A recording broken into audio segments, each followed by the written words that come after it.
dear students and welcome to Learning at Home. I hope you are doing great and staying safe. तो जैसा कि आप जानते हैं कि हमने टेंसेस की सीरीज स्टार्ट की है और मैंने फर्स्ट वीडियो में आपको टेंसेस का इंट्रोडक्शन बताया था। होपफुली आपको समझ आ गई होगी और आप नोट्स भी साथ साथ प्रिपेयर कर रहे होंगे। तो आज हम करेंगे फर्स्ट टेंस जिसका नाम है प्रेजेंट इंडेफिनिट टेंस। तो वीडियो को स्टार्ट करने से पहले अगर आपने चैनल को सब्सक्राइब नहीं किया तो सब्सक्राइब कर लें और अगर ये वीडियो आपको अच्छी लगती है तो इसको ज़रूर लाइक और शेयर कीजिएगा। और हाँ, इस वीडियो के आखिर में मैंने आपको प्रेजेंट इंडेफिनिट टेंस की एक असाइनमेंट भी दी है, तो वीडियो को आपने पूरा देखना है, स्किप नहीं करना और एंड पे दी गई असाइनमेंट को आपने ज़रूर सॉल्व करना है और मुझे बताना है कमेंट सेक्शन में कि आपने असाइनमेंट को सॉल्व किया है। तो आइए स्टार्ट करते हैं आज की वीडियो।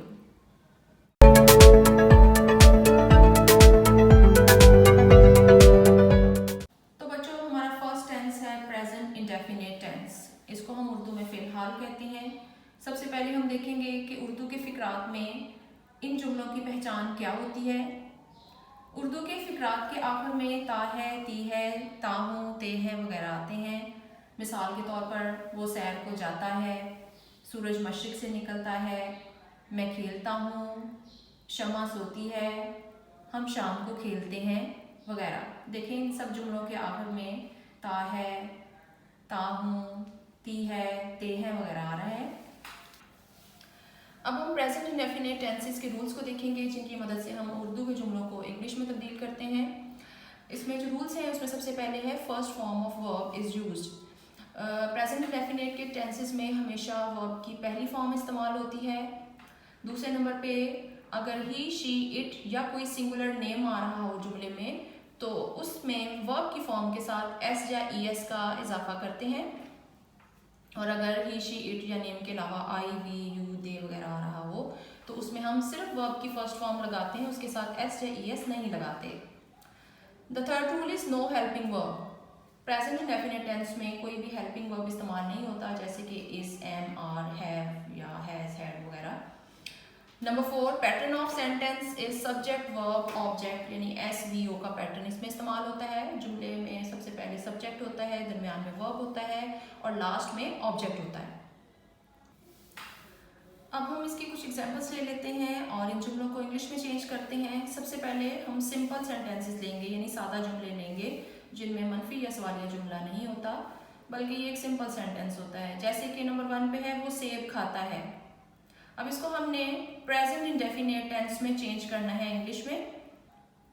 अब जैसा कि हमने रूल्स में देखा है कि इसमें जो पैटर्न होता है वो एस, वी, ओ का होता है, यानी सबसे पहले सब्जेक्ट होगा, उसके बाद वर्ब होगा और उसके बाद ऑब्जेक्ट होगा और फिर वर्ब के साथ हम अगर ही, शी, इट या कोई सिंगुलर नेम आता है तो हम एस या ई एस का इजाफा करते हैं और लास्ट में हम ऑब्जेक्ट को लिखते हैं। तो इस रूल के मुताबिक हम इसको लिखेंगे ही ईट्स एन एप्पल। सबसे पहले देखें, हमने सब्जेक्ट लिखा ही, उसके बाद वर्ब लिखा ईट और एस हमने इसलिए लगाया क्योंकि ही का इस्तेमाल हुआ है जुमले के शुरू में। ही, शी, इट या फिर कोई सिंगुलर नेम आएगा, जैसे कि दूसरे सेंटेंस में देखें ईमान है, नाम आ गया है तो उसमें भी हमने गोज का इस्तेमाल किया है, गो के साथ ई एस लगा, गोज बन गया। ईमान सैर को जाती है, ईमान गोज टू अ वॉक। इसके बाद जो तीसरा और चौथा जुमला है, हम स्कूल जाते हैं, तुम पानी पीते हो। अब ये वो जुमले हैं जिनमें ही, शी, इट या कोई सिंगुलर नेम नहीं है, तो यहाँ पर हम वर्ब की जो फर्स्ट फॉर्म है उसके साथ एस या ई एस नहीं लगाएंगे, जस्ट उसकी फर्स्ट फॉर्म ही लगाएंगे। जैसे कि we go to school, you drink water. तो ये मेन 2 रूल्स हैं जिनको आपने जहन में रखना है प्रेजेंट इंडेफिनिट में, कि ही, शी, इट या कोई सिंगुलर नेम आएगा तो आपने एस या ई एस लगाना है फर्स्ट फॉर्म के साथ, और अगर बाकी आएंगे जैसे कि आई, वी, यू, दे तो उसके साथ आपने जस्ट फर्स्ट फॉर्म ही लगानी है, एस या ई एस का इजाफा नहीं करना। अब हम देखेंगे कि प्रेजेंट इंडेफिनिट के नेगेटिव सेंटेंसेस यानी मनफी जुमले किस तरह से बनाए जाते हैं। इसमें भी आपके पास 2 रूल्स हैं मेन। सबसे पहले है कि अगर जुमला ही, शी, इट या सिंगुलर नेम से स्टार्ट हो रहा हो तो आपने डज नॉट का इस्तेमाल करना है, वर्ब की फर्स्ट फॉर्म साथ में इस्तेमाल होगी।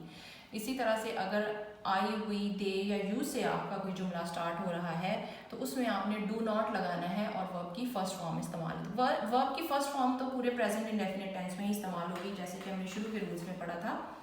अब हम देखते हैं इसकी कुछ एग्जांपल्स। सबसे पहले है वो सेब नहीं खाता है।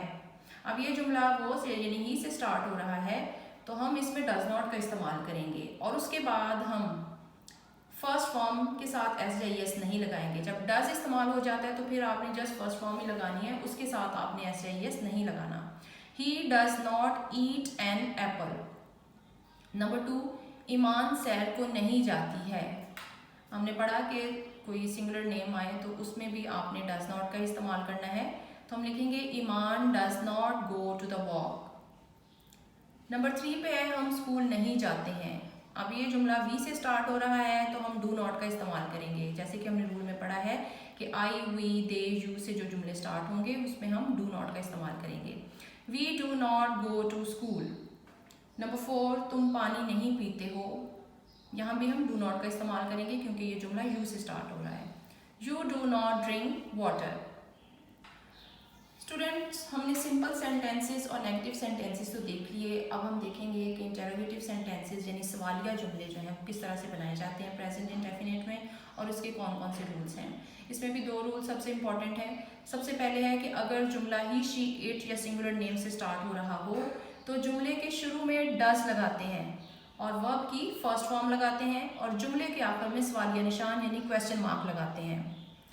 इसके बाद दूसरा रूल है कि अगर जुमला आई, वी, दे, यू से स्टार्ट हो रहा हो तो जुमले के शुरू में डू लगाते हैं, वर्ब की फर्स्ट फॉर्म, और जुमले के आखिर में क्वेश्चन मार्क लगाते हैं। इसकी कुछ एग्जांपल्स देख लेते हैं। सबसे पहले है क्या वो सेब खाता है। अब यहाँ पर चूंकि वो की बात है यानी ही की बात है तो हम डज लगाएंगे स्टार्ट में, does he eat an apple, और आखिर पे क्वेश्चन मार्क। इसी तरह से नेक्स्ट में ईमान यानी एक सिंगुलर नेम आ रहा है तो उसमें भी डज का इस्तेमाल करेंगे, does Iman go for a walk, और आखिर पे क्वेश्चन मार्क। इसमें वॉक के साथ आप फॉर अ वॉक भी लगा सकते हैं और टू अ वॉक भी लगा सकते हैं। इसके बाद थर्ड और फोर्थ एग्जाम्पल में देखें, वी और यू का इस्तेमाल है तो उसमें हम डू लगाएंगे स्टार्ट में, do we go to school and do you drink water. बच्चों, आपकी प्रैक्टिस के लिए मैं एक असाइनमेंट दे रही हूँ। इसमें पहले 2 जो सेंटेंसेस हैं वो सिंपल हैं, इसके बाद 3rd और 4th पे नेगेटिव, और 5 और 6 नंबर पे जो है वो इंटरोगेटिव सेंटेंसेस हैं। नंबर 1 पे है मैं कोट पहनता हूँ। नंबर 2, आमना सबक याद करती है। नंबर 3, अम्मी सेब नहीं खरीदती हैं। नंबर 4, साथ फुटबॉल नहीं खेलता है। नंबर 5, क्या सूरज मगरिब में गुरूब होता है। एंड नंबर 6, क्या तुम गरीबों से नफरत करते हो। डियर स्टूडेंट्स, आई होप आपको इस टेंस की समझ आ गई होगी और उम्मीद है कि आप लोग इसके नोट्स भी साथ साथ बना रहे होंगे क्योंकि आपके लिए आसानी होगी। वैसे तो मैं इसको प्लेलिस्ट में ऐड कर दूँगी टेंसेस के नाम से। और नेक्स्ट टेंस जो हम करेंगे वो है प्रेजेंट कंटिन्यूस टेंस। तो आप लोग बेल नोटिफिकेशन को ज़रूर प्रेस कर लें ताकि आपको जब नई वीडियो अपलोड हो तो उसके बारे में नोटिफिकेशन मिल सके। वीडियो अच्छी लगी है तो इसको ज़रूर लाइक और शेयर कीजिएगा। अपना ख्याल रखिएगा। अल्लाह हाफिज़।